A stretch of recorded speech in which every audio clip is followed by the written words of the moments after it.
The headlights cut through the swirling snow, illuminating a scene that didn't make sense. A silver 2003 Honda Civic parked at an odd angle against the guardrail of the St. John's Bridge. Driver's door slightly ajar. Engine cold. No footprints surrounding it despite the fresh blanket of snow. Inside, a purse still containing a wallet, credit cards, and $43 in cash. A child stuffed animal in the back seat. A half-empty coffee cup in the holder, lipstick smudged on its rim. But no sign of 28-year-old Rachel Sullivan. The date was January 15, 2005.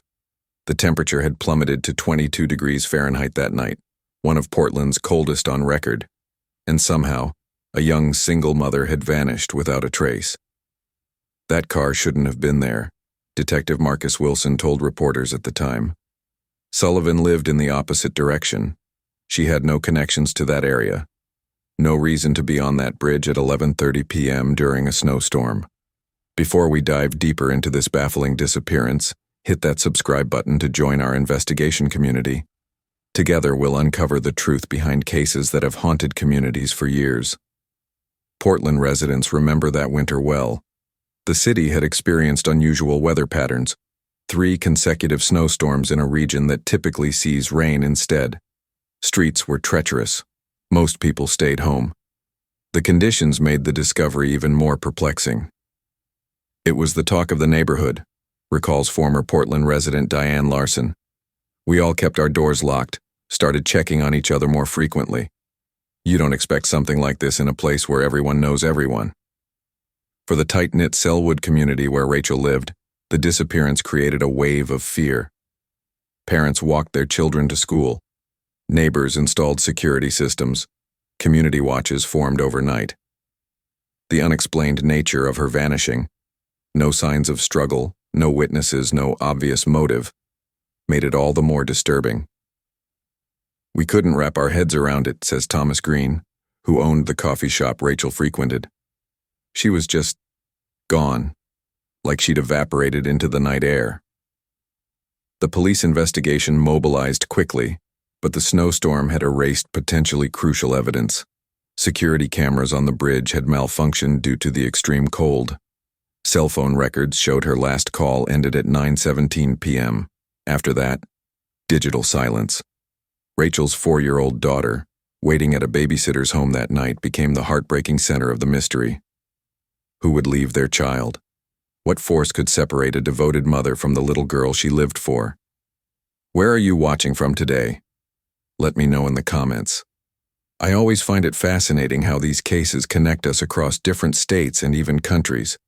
As dawn broke over Portland on January 16, 2005, no one could have predicted that this disappearance would remain unsolved for nearly 2 decades, or that its resolution would shake an entire community to its core.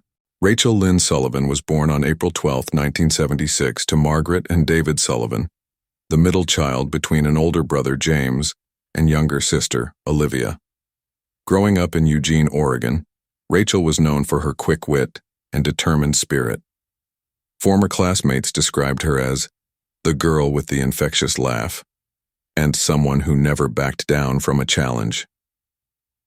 Rachel was our firecracker, Margaret Sullivan recalls, her voice softening with memory. Even as a little girl, she knew exactly what she wanted and wouldn't stop until she got it. When she was 8, she decided she wanted to learn piano. We couldn't afford lessons, so she taught herself using an old keyboard and library books. That determination defined Rachel throughout her life. After graduating from South Eugene High School in 1994, she became the first in her family to attend college, securing a partial scholarship to Portland State University, where she studied business administration. She had this 5-year plan all mapped out, says Olivia, Rachel's younger sister. College, career, financial stability, then maybe family. Rachel didn't believe in leaving things to chance. But chance intervened during her junior year when she met Tyler Brooks, a charming architecture student with ambitious plans of his own. Their whirlwind romance culminated in marriage shortly after graduation. Rachel put her business aspirations temporarily on hold, taking an administrative position at a local insurance company, while Tyler established himself at a prestigious Portland firm. The marriage began deteriorating when Rachel was 24. Friends observed increasing tension between the couple, centered primarily around finances and career priorities. According to court documents filed during their subsequent divorce, Tyler's career advancement took precedence while Rachel's professional goals were repeatedly sidelined.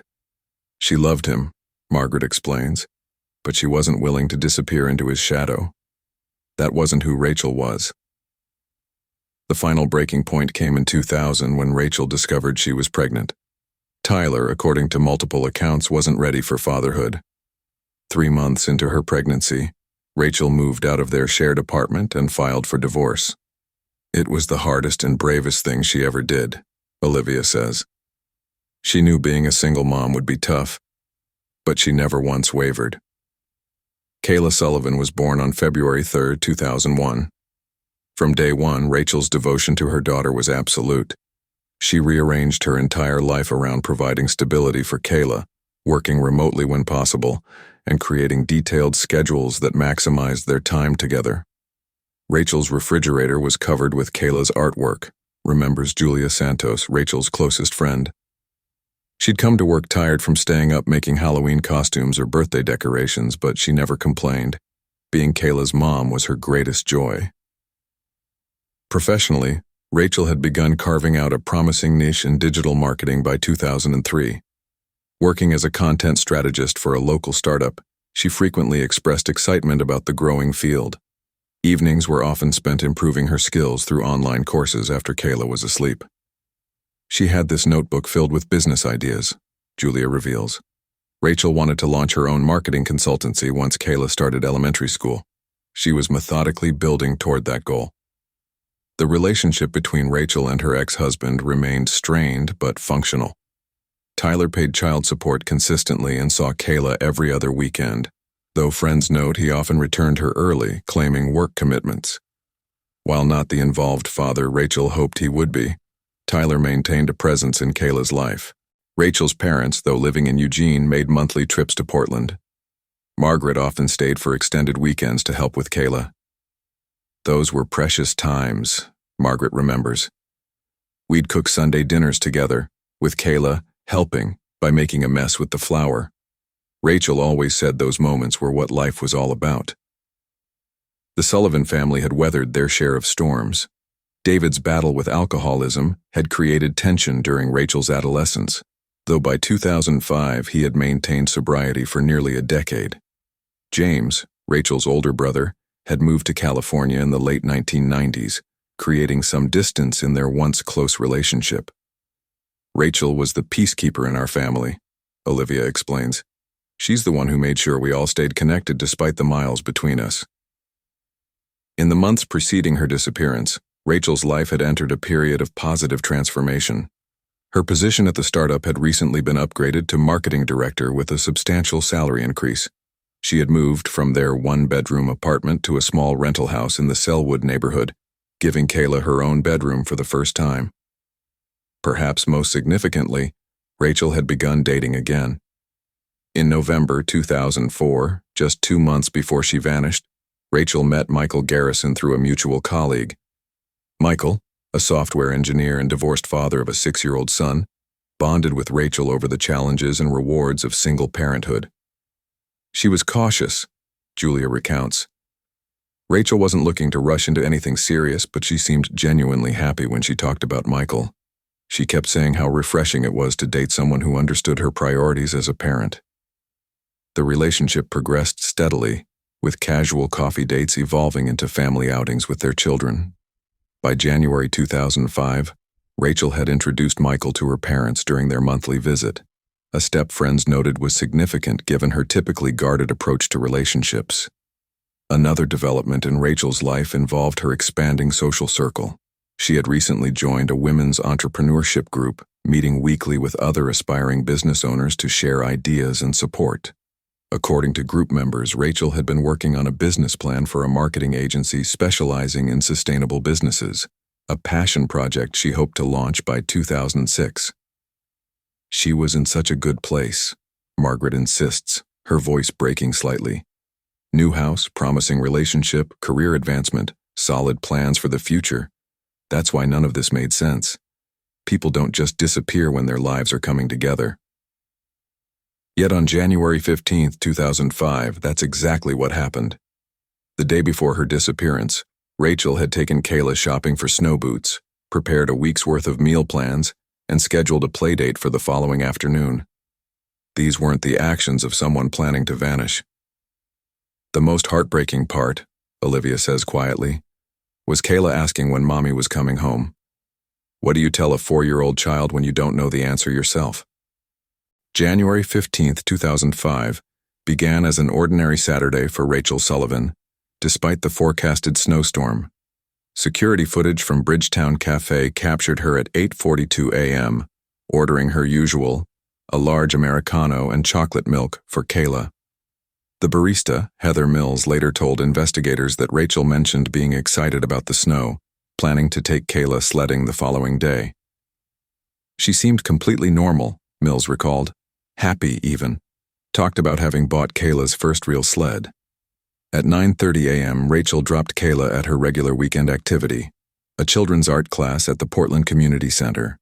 Instructor Devin Walsh confirmed Rachel mentioned she would return at noon, explaining she had errands to run. She was organized as always, Walsh stated.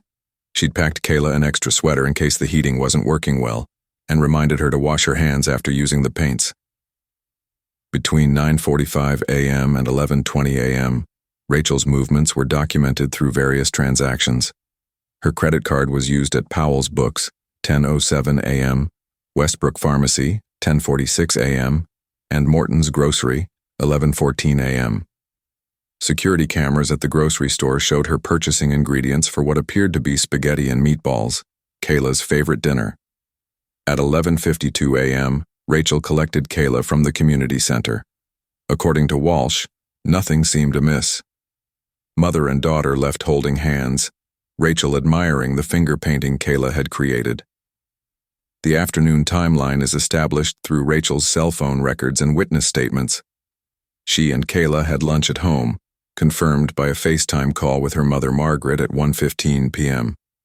During this call, Rachel mentioned plans to drop Kayla at her friend Abby's house for a sleepover that evening. She talked about using her free evening to organize some work files and maybe take a bath, Margaret Sullivan recalled. Just normal Saturday night plans for a busy mom who rarely got time to herself. At 4:30 p.m., Rachel drove Kayla to her friend Abby Marshall's home for the scheduled sleepover. Jennifer Marshall, Abby's mother, told police that Rachel seemed perfectly calm, discussing plans for picking Kayla up the following day at noon. She texted me at 4:45 to say she'd forgotten to pack Kayla's favorite stuffed rabbit and would drop it by later that evening, Jennifer stated. It was just a typical mom thing. This text message would be the last verifiable communication from Rachel Sullivan. At 6:12 p.m., Rachel's cell phone pinged a tower near her home in Selwood. A neighbor reported seeing her silver Honda Civic parked in the driveway around 6:30 p.m. Between 6:30 p.m. and 9:17 p.m., when Rachel made her final phone call, her movements remain largely unknown. That final call, lasting just under 3 minutes, was to Michael Garrison, the man she had recently begun dating. Phone records indicate the call originated from Rachel's home. Michael told investigators their conversation was brief and ordinary. Rachel mentioned dropping off Kayla's stuffed animal later and asked if he wanted to meet for coffee the following week. She sounded completely normal, Michael insisted during questioning. Said she might stop by the 24-hour grocery store after dropping off the toy because she needed something for work the next day. Paper or ink cartridges, I think. At 10:06 p.m., Jennifer Marshall sent Rachel a text message. Did you change your mind about dropping off the rabbit? Kayla's asking for it. This message was delivered to Rachel's phone but never read. By 11:30 p.m., with the snowstorm intensifying, Jennifer grew concerned and called Rachel's cell phone. The call went straight to voicemail. She called twice more before midnight, each time reaching voicemail. I wasn't immediately alarmed, Jennifer later explained. I figured maybe she'd fallen asleep early or the storm had gotten too bad for her to drive over. It wasn't like her to not respond, but it wasn't cause for panic yet. The next morning, Jennifer called Rachel again at 9:15 a.m. Still no answer. By 10:30 a.m., after multiple unanswered calls, Jennifer contacted Olivia, Rachel's sister. "I knew something was wrong immediately," Olivia stated. "Rachel would never go silent when Kayla was away from her. Never." Olivia drove to Rachel's house despite the hazardous road conditions. She found the front door locked, no lights on. Using her spare key, she entered to find the house empty, though seemingly normal. Rachel's laptop was open on the kitchen table. A mug of tea, long cold, sat beside it. Her winter coat was missing from the hook by the door. At 12:37 p.m. on January 16th, Olivia reported her sister missing to the Portland Police Department. The first 48 hours of the investigation revealed troubling inconsistencies. Rachel's car was not at her home or any nearby streets. Her cell phone was not in the house. A check of her phone records showed the device had gone completely offline at 9:48 p.m. the previous evening. No calls, texts, or data usage after that time. Detective Marcus Wilson and his partner, Detective Anita Torres, were assigned to the case. Their initial assessment noted several red flags. A responsible single mother with no history of disappearances, missing during a snowstorm, last seen heading to deliver something important to her daughter, her car nowhere to be found. By January 17th, the investigation had expanded significantly. Officers canvassed Rachel's neighborhood, despite the snow-covered streets hampering their efforts. Traffic camera footage from major intersections was collected, though many cameras had malfunctioned during the storm. At 3:15 p.m. on January 17th, approximately 42 hours after Rachel was last heard from, a highway patrol officer spotted her silver Honda Civic on the St. John's Bridge, covered in snow, and parked at an odd angle against the guardrail. The community response was swift and substantial. By January 18th, over 200 volunteers had organized through local churches and community centers, forming search parties that combed the areas surrounding the bridge and beneath it. The Portland Kayak Club mobilized members to search the Willamette River below, while drone operators offered their services to scan less accessible areas. Local businesses contributed to the effort, with restaurants providing hot meals for searchers and print shops producing thousands of flyers with Rachel's photo. A Facebook group titled Find Rachel Sullivan gathered 5,000 members within 24 hours of its creation. "I've never seen Portland rally like this," Detective Wilson told reporters 4 days into the search. "This community refuses to let one of their own vanish without answers."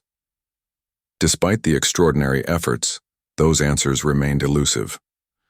As the first week drew to a close, investigators had no substantive leads on Rachel Sullivan's whereabouts. As snow continued to blanket Portland, Detectives Wilson and Torres established their command center at the Central Precinct. The discovery of Rachel's car created more questions than answers. No signs of struggle appeared inside the vehicle. The keys were missing from the ignition. Her cell phone was nowhere to be found. Most perplexing was the child's stuffed rabbit on the back seat, the very item Rachel had intended to deliver to her daughter. That stuffed animal was the first red flag, Detective Torres noted in her case files. A mother goes out specifically to bring her child a comfort object, then leaves it in the car? It defied logical explanation. Investigators quickly identified two key persons of interest: Tyler Brooks, Rachel's ex-husband, and Michael Garrison, the man she had recently begun dating. Tyler Brooks was interviewed on January 18th. Financial records confirmed he was current on child support payments, though court documents revealed occasional disputes about visitation schedules. During questioning, Tyler appeared genuinely shocked by Rachel's disappearance. "I need her to come back," he told detectives. "Kayla needs her mother."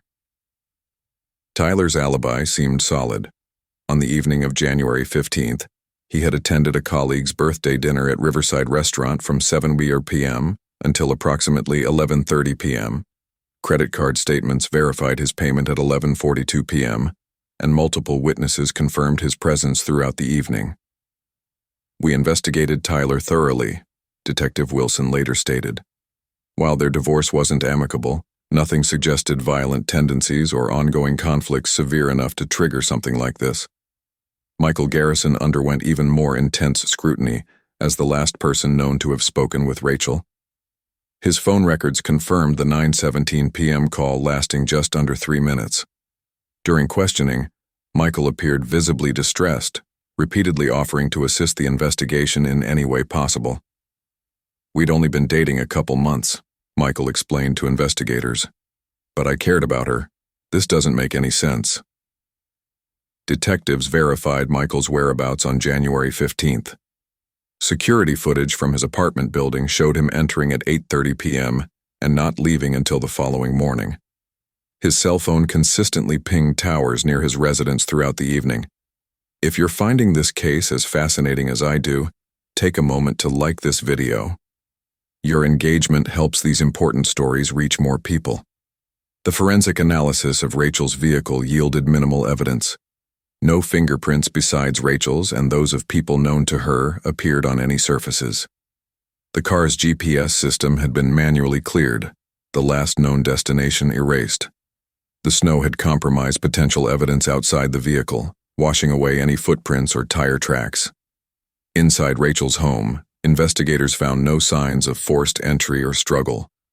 Her laptop's browser history showed mundane searches, a recipe for spaghetti sauce, weather reports for the coming week, and a children's clothing website. Nothing indicated she was fearful or planning to leave. The investigation generated numerous false leads in the initial weeks. A gas station attendant in Salem claimed to have seen Rachel the morning after her disappearance, prompting a significant deployment of resources before security footage confirmed it was a different woman.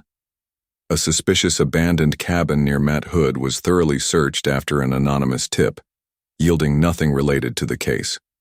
One of the most promising yet ultimately disappointing leads came from a highway maintenance worker who reported seeing a silver Honda Civic pulled over on Highway 26 around 10:30 p.m. on January 15th, with a woman speaking to someone in another vehicle. When investigators tracked down the car owner, it was a college student returning from a ski trip, unrelated to Rachel. "We followed every thread," Detective Torres recalled. "Each dead end was crushing, not just professionally but emotionally. This wasn't just another case. This was a young mother who'd vanished, leaving a 4-year-old daughter waiting for her return." By early February, the active investigation had interviewed 47 people, collected 28 pieces of physical evidence, and reviewed over 200 hours of security footage from businesses along potential routes Rachel might have taken that night. Despite these efforts, they were no closer to understanding what had happened. What time is it where you're watching? Our true crime community spans every time zone, and I'm always curious about who's joining me from around the world. As January turned to February, then March, the case remained stubbornly opaque. The initial media coverage began to fade. The search parties grew smaller. The Find Rachel Sullivan Facebook group still shared updates, but posts became less frequent. For investigators, however, the case remained active, a persistent, unsolved puzzle with a heartbreaking human cost. By summer 2005, the Rachel Sullivan investigation had slowed considerably. Detective Marcus Wilson's daily updates to the Sullivan family became weekly, then monthly. The dedicated task force, once occupying a full conference room at the Portland Police Department, gradually disbanded as officers returned to other assignments. "It wasn't for lack of caring," explains former police chief Robert Dunham, "but without new evidence or leads, we reached a point where active investigation yielded diminishing returns. The case was never closed, just transferred to the cold case unit." For the Sullivan family, this transition was devastating. They never used the words, "giving up," Margaret Sullivan recalls, but that's what it felt like. "We understood the reality, but accepting it was another matter entirely." The official designation came in November 2005, when Rachel's case file was formally transferred to cold case detective Sarah Linden. The thick binder, containing hundreds of interview transcripts, evidence logs, and investigative notes, represented the sum total of a failed effort to solve what happened that snowy January night. "I promised Margaret and Olivia that Rachel's file wouldn't gather dust on my shelf," Detective Linden says. "Cold cases require patience, but they're never forgotten." While official investigative momentum stalled, Rachel's family refused to let her memory fade. Margaret and Olivia established the Rachel Sullivan Foundation in 2006, dedicated to supporting families of missing persons and advocating for continued investigation of unsolved disappearances.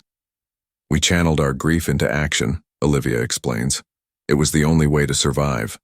We couldn't bring Rachel home, but we could help other families navigate the nightmare we were living." Each January 15th, the foundation organized a candlelight vigil at the St. John's Bridge.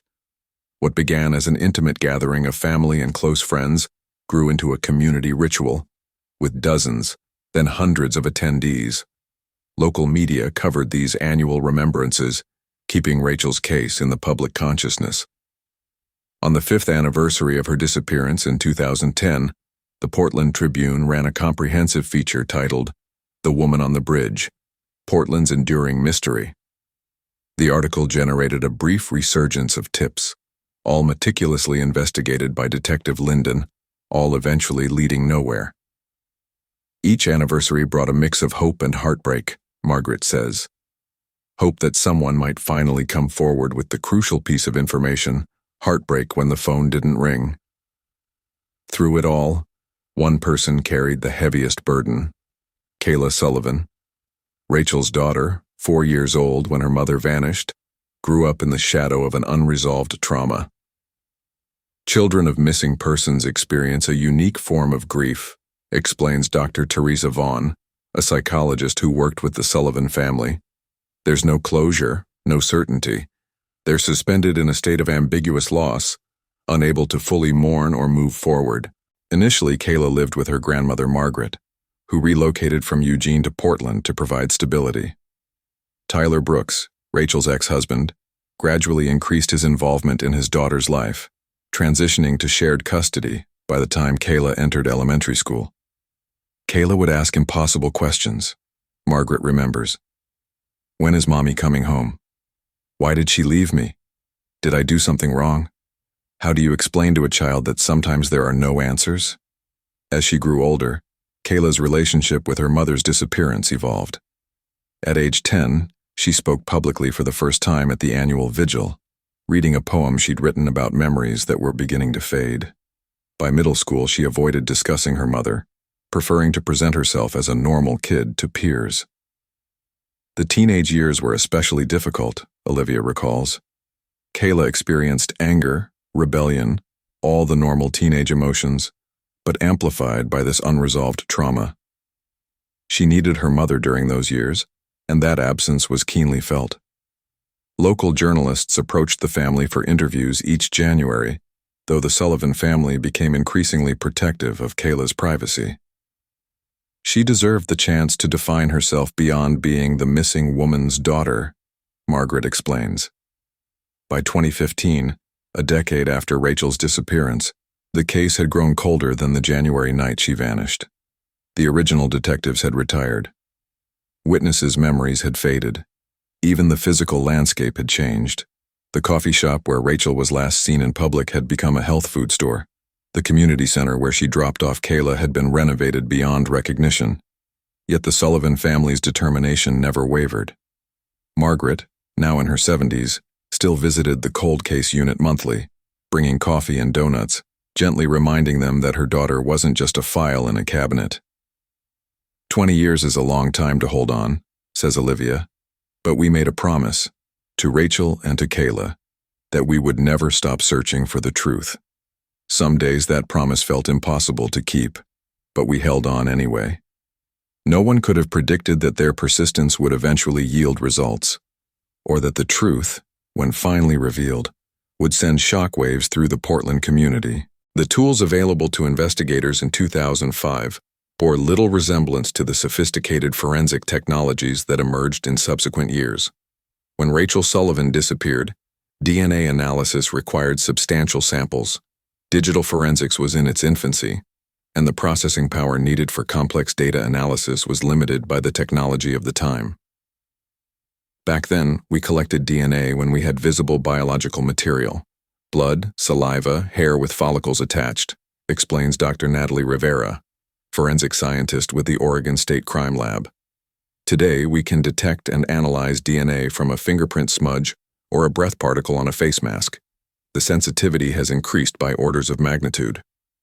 By 2015, next-generation sequencing had revolutionized DNA analysis, allowing forensic scientists to extract useful profiles from samples once considered too degraded or contaminated.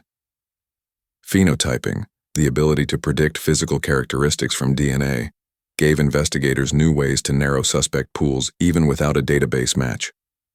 Digital forensics underwent an equally dramatic evolution. In 2005, phone records primarily showed call logs and tower pings. By the mid-2010s, sophisticated algorithms could analyze metadata from multiple devices to reconstruct movement patterns with remarkable precision. The devices we carry have become digital witnesses, says tech forensics expert Dr. James Morton. Even when people think they've deleted information, the digital breadcrumbs remain.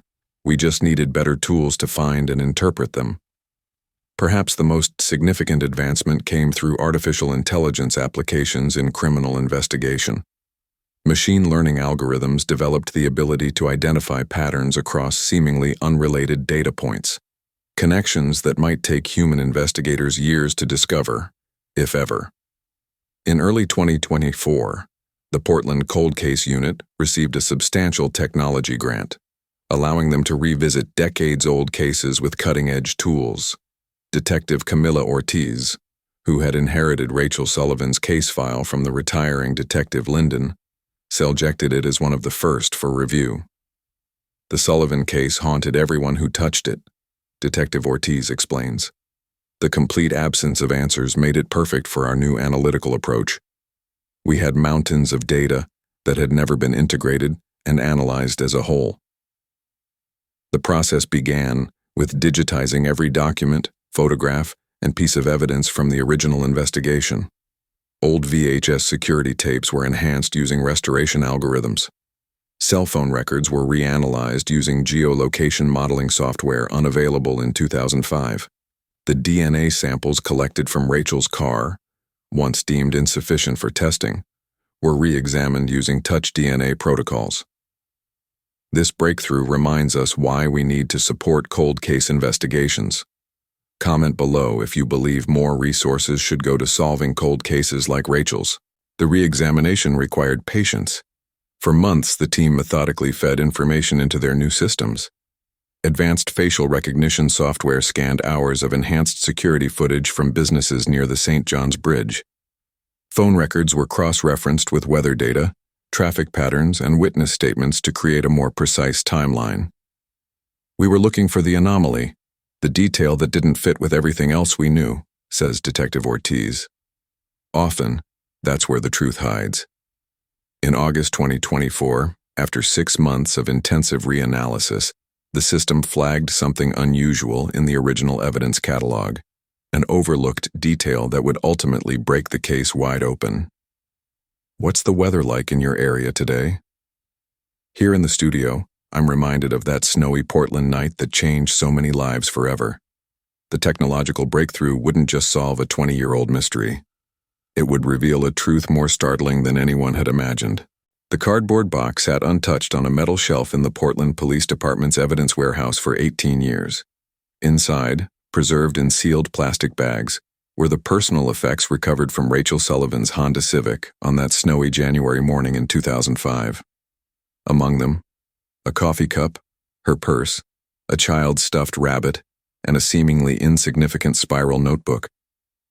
Detective Mia Carson, newly assigned to the Cold Case Unit in December 2022, had made a promise to herself to review one cold case file monthly from start to finish. February 2023 brought her to Rachel Sullivan's disappearance. I approached these reviews methodically, Carson explains, not just reading summaries, but examining every piece of evidence, every photograph, every interview transcript. Sometimes fresh eyes see things differently.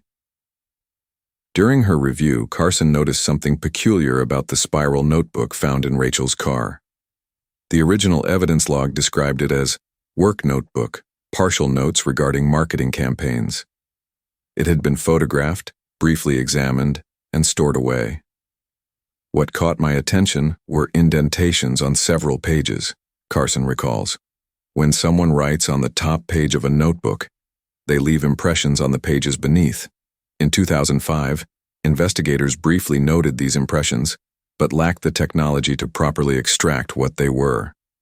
Carson requested permission to apply electrostatic detection apparatus, ESDA, technology significantly refined since 2005, to the notebook pages. The results were striking. The impressions revealed a list of dates, times, and cryptic notations, including the phrases SM property records and proof of diversion. SM immediately stood out, Carson says.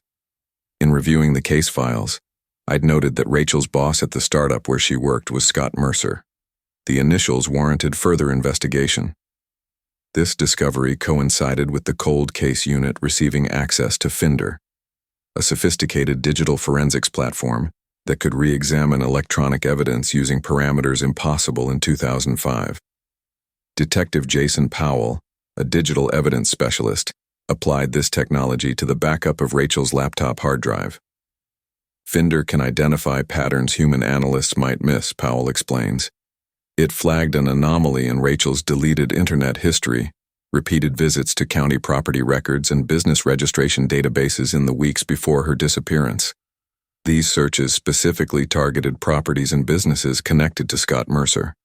More significantly, Powell discovered fragments of emails from Rachel's account to a lawyer specializing in financial fraud, scheduled for the Monday after she disappeared. If you're finding this case as fascinating as I do, take a moment to like this video. Cold cases like these deserve our attention and support.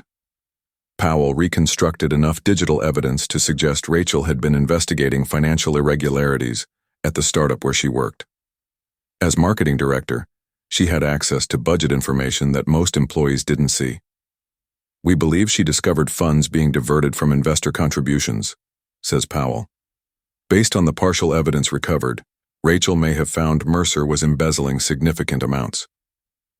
Armed with this new information, Detectives Carson and Powell re-interviewed former employees from the startup. Several recalled Rachel appearing stressed in her final weeks, working late and having closed-door meetings with Mercer that often ended with visible tension. No one connected these details to her disappearance in 2005, Carson notes. Without the context of the financial investigation she was conducting, these seemed like normal workplace dynamics. The investigation intensified when Carson requested permission to examine Scott Mercer's financial records from 2004-2006.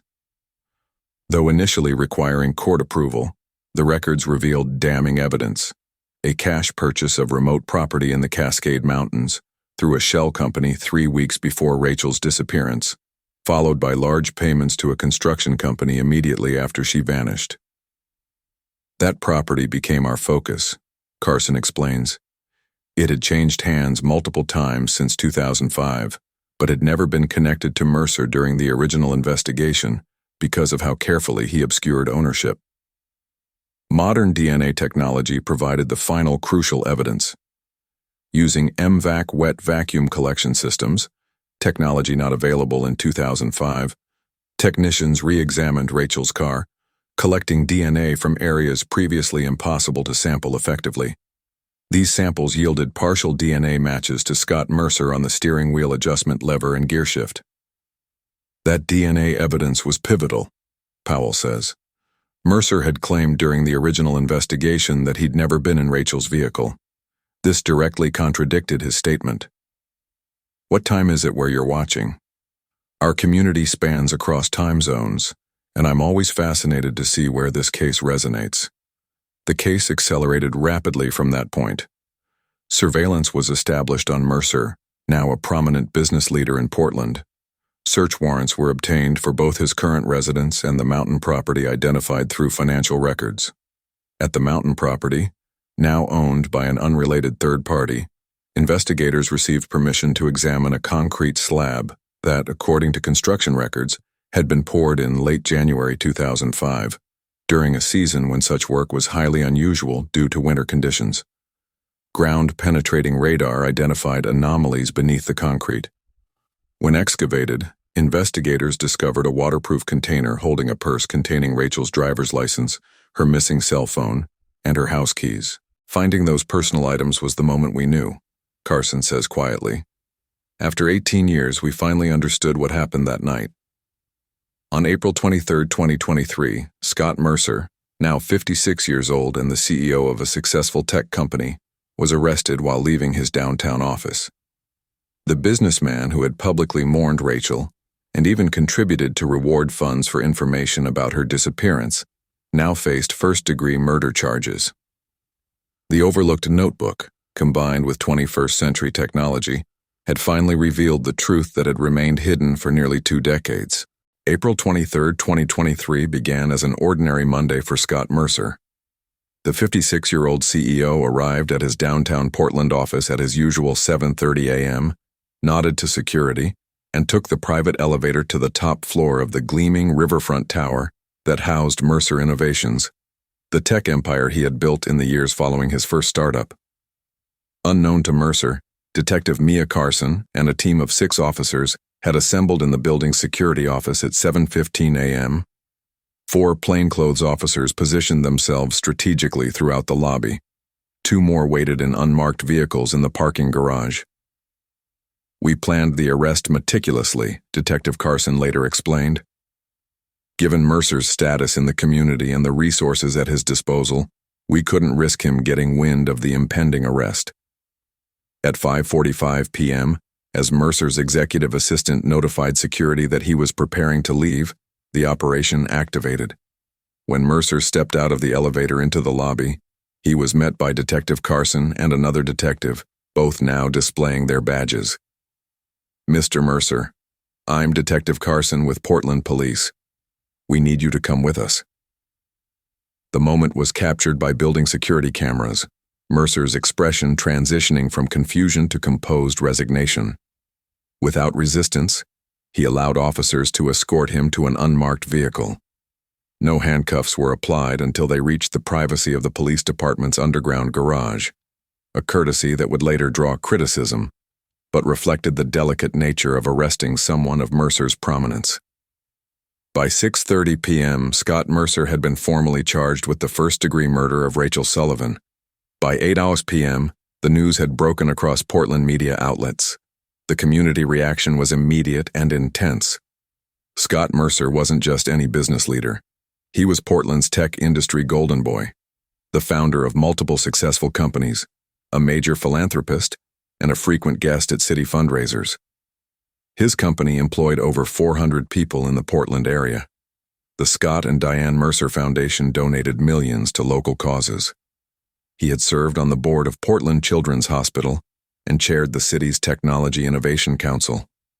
"It felt like finding out Mr. Rogers was a serial killer," said Portland resident Jamie Winters, who had interacted with Mercer during charity events. "This man handed out scholarships to underprivileged kids every Christmas. He sponsored half the tech events in the city. It didn't compute." Most shocking to many was Mercer's long-standing public support for the Sullivan case. In 2010, on the 5-year anniversary of Rachel's disappearance, he had established the Rachel Sullivan Memorial Scholarship for single mothers pursuing business degrees. He attended the annual Bridge Vigils. He had been photographed comforting Margaret Sullivan at the 10-year memorial service.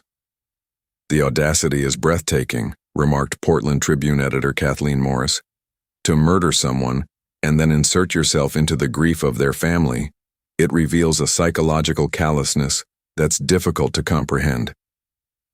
As details emerged about the case against Mercer, the community learned of connections between victim and perpetrator that hadn't previously been considered significant. Rachel's role at Mercer's startup had been more substantial than initially understood. As marketing director, she had advocated for transparency with investors, a stance that put her at odds with Mercer's approach. Former colleagues, now speaking freely, described increasing tension in the months before her disappearance. "Rachel wanted everything by the book," recalled former co-worker Daniel Ito. "She believed in the company's potential, but wasn't willing to cut corners or mislead investors about growth projections. That created friction." More surprisingly, investigators discovered Rachel had been documenting financial irregularities for months before her death. Her notes suggested that approximately $2.7 million in investor funds had been diverted to personal accounts controlled by Mercer. money used to finance his lavish lifestyle while the company struggled. She wasn't just a random victim, Detective Carson explained at a press conference. She was killed because she was about to expose significant financial fraud. Her murder was premeditated, designed to silence her permanently. For the Sullivan family, the arrest brought a complex emotional response. Margaret Sullivan, now 78, watched the news of Mercer's arrest from her living room, surrounded by family members.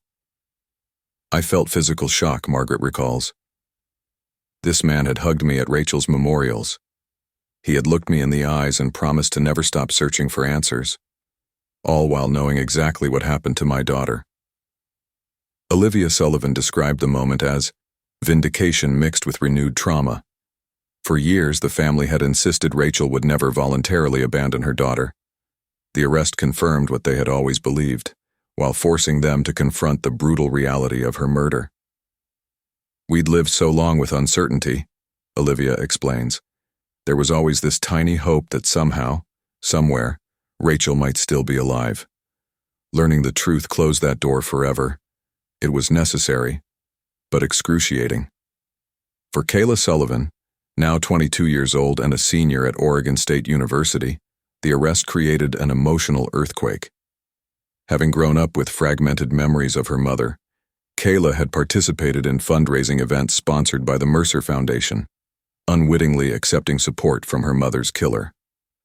"I met him at a scholarship fundraiser when I was 16, Kayla revealed in a written statement released through the family's attorney. "He told me how proud my mother would be of the young woman I'd become. I thanked him for keeping her memory alive. That interaction haunts me now." The arrest dominated Portland media for weeks. Local television stations ran special reports examining how Mercer had hidden in plain sight for nearly 2 decades. The Portland Tribune published a 12-page special edition titled "Betrayal: How Scott Mercer Fooled a City." National news organizations descended on Portland, transforming a long-forgotten cold case into headline news. Social media exploded with reactions. The Justice for Rachel Sullivan Facebook group, which had dwindled to a few hundred active members, suddenly gained over 50,000 followers. Community members left flowers at the St. John's Bridge. Impromptu vigils formed outside Mercer's companies. Former employees came forward with stories of his controlling behavior and explosive temper, traits carefully hidden from his public persona. "This case resonates because it challenges our belief in our own judgment," explained Dr. Elaine Westbrook, a psychologist specializing in community trauma. Portland embraced Scott Mercer as a civic leader for 2 decades while he carried this secret. It forces everyone to question, what don't we know about the people we trust? As the legal process began, the Sullivan family prepared for the difficult road ahead. After years of searching for answers, they now faced months of court proceedings, evidence hearings, and eventually a trial that would expose every painful detail of Rachel's final hours. "We wanted the truth," Margaret Sullivan stated simply. "Now we have to live with it." As of September 2025, Scott Mercer's legal case continues to wind through the judicial system. Following his arrest in April 2023, he initially pleaded not guilty to first-degree murder charges. However, faced with mounting evidence, the recovered digital communications, DNA findings, financial records, and ultimately the discovery of Rachel's personal belongings on his hidden property, Mercer's legal strategy shifted. In February 2024, prosecutors added financial fraud charges related to the $2.7 million embezzlement scheme Rachel had uncovered. 3 months later, Mercer accepted a plea agreement, admitting to second-degree murder in exchange for prosecutors not seeking life without parole. "The plea agreement wasn't an easy decision for our family," Olivia Sullivan explained at a press conference following the hearing. "But it guaranteed Mercer would spend at least 25 years behind bars, and it spared us the trauma of a lengthy trial." The sentencing hearing in July 2024 brought the Sullivan family face-to-face with Rachel's killer. In a powerful victim impact statement, Margaret Sullivan addressed Mercer directly.